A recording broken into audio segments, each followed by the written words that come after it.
So, Catterday, and today is the 22nd of August. So we've got Saturday, and the moon in Sagittarius is void, of course, at 4:31 p.m. So we have a Sagittarius moon all day until 4:31, and it's going to enter Capricorn at 4:59. So we have a nice day of Sagittarius energy to finish up whatever it is that we didn't get quite done yesterday, right? May have gotten put off for some reason, or maybe we had a different direction that we went in, right? Sagittarius is good for that, just going in other directions. So Sagittarius be like that, right? Yeah, sure it is. What do you mean you didn't finish everything, right?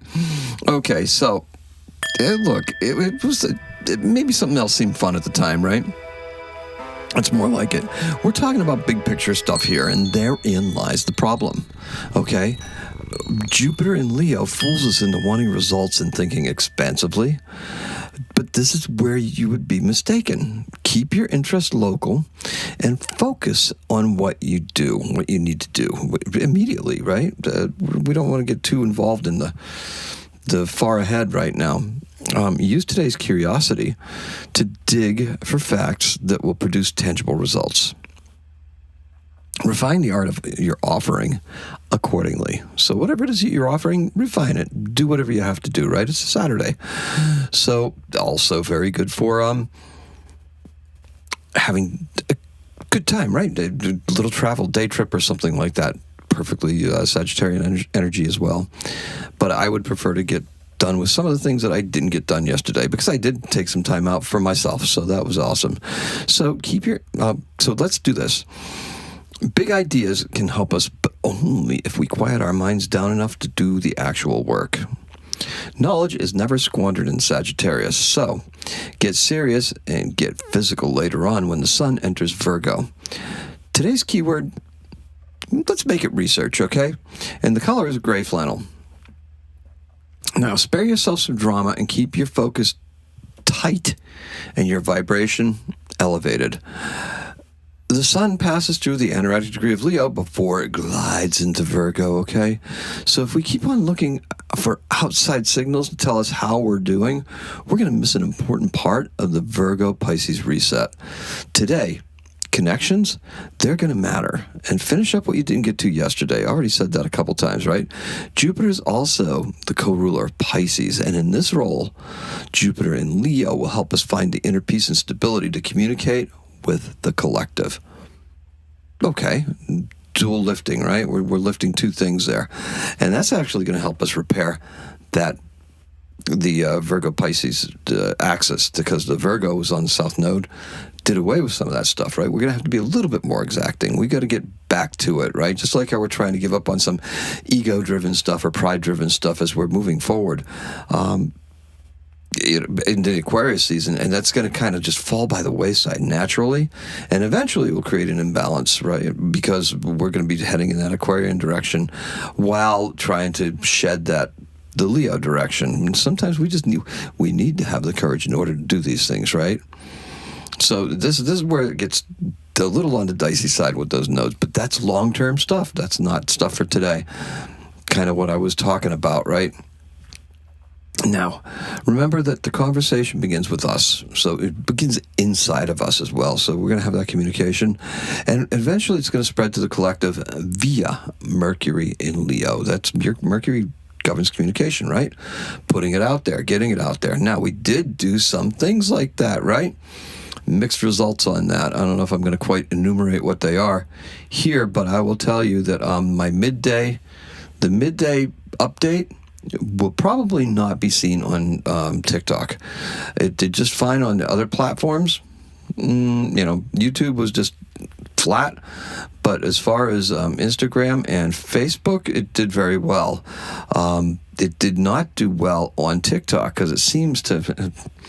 There's something there. We're going to try it probably one more time. Not necessarily today, because I want to see if we can't get the regular watch levels up. And then try to get a day where we have it dip down and see if it affects it again, or if it's independent of it. I'm just not quite sure, but for sure it seemed like it stopped the progress on the TikTok videos, and because the newer videos superseded them as far as view generations, if that makes sense. Okay, so all this inside info and the workings of social media, right?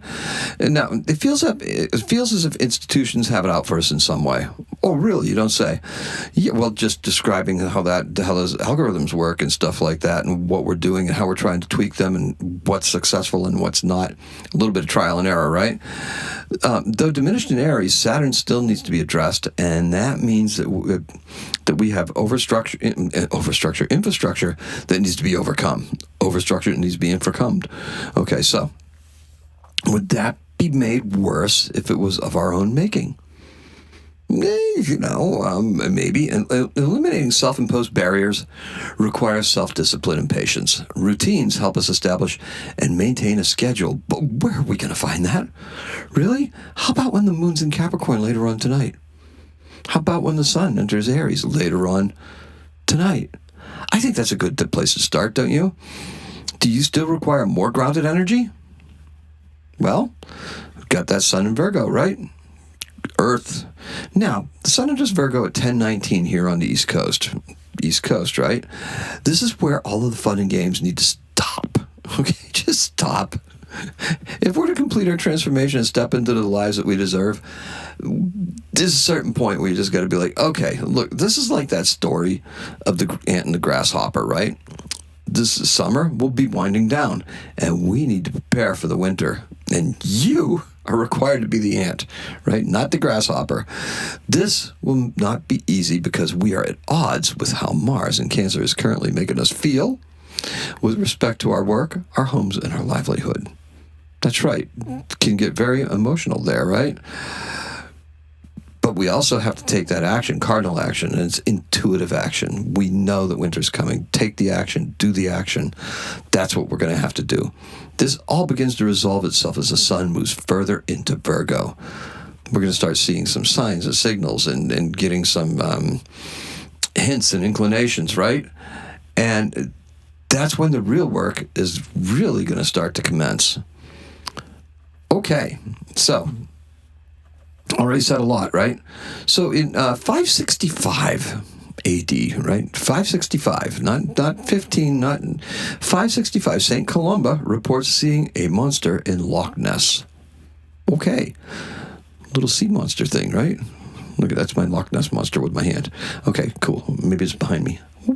Okay, so anyway, and our birth is in 1979. It's Steve Kornacki. He's the stats geek on MSNBC, American political journalist and writer and TV presenter for NBC TV. He also does regular NBC TV too. He's born right here in Massachusetts, in Groton, Massachusetts, and that's all I have for you. Happy birthday, Steve! Happy Loch Ness Day, or whatever you want to call this day. Kind of fun, right? Hey, it's what we do, right? Thank you so much. I appreciate and love every single one of you. Our color is gray flannel. Today's key word is research. Do a little bit of research. You'll be surprised at what you're going to find. We're using that technology. We're leveraging that, right? That's part of that nodal shift as well. We may be giving up on some of the, some of the courage and the ego things, but we got to just dive into that technology and make sure we're trying to make the most of it. And that's all I have for you today. Today is still a pretty good day. It's a 7. Happy astrocatting.